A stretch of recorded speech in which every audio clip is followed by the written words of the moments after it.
coordinators, mga leaders, ba island-wide conveners. So, Okay. kami sa Mindanao nagkahugpong ug magpahigayon sa among first official activity, ugma sa Chali Beach. Sir, Tomorrow na. yes. Okay. So, sir, unsa man yung benefit ani para sa itong mga kabataan? Correct, sa mga youth karon. man.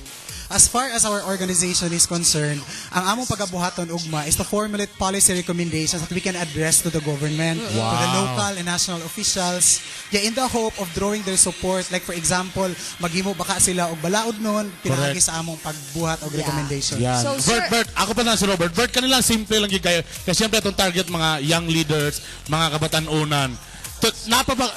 Mukhang ba magkapatan ang kasabihan nga ang mga batang pag-asa ng bayan?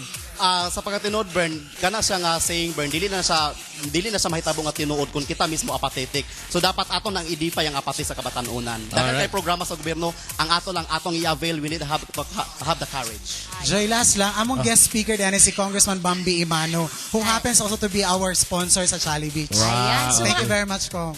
So Okay. salamat kayo. Salamat yung kayo. Dagang kayo salamat Ayan, ha. thank you. Mga youth na Nadia karon. Thank you so much. Alright, naibisita karon si Marcel. Marcel, kisa na.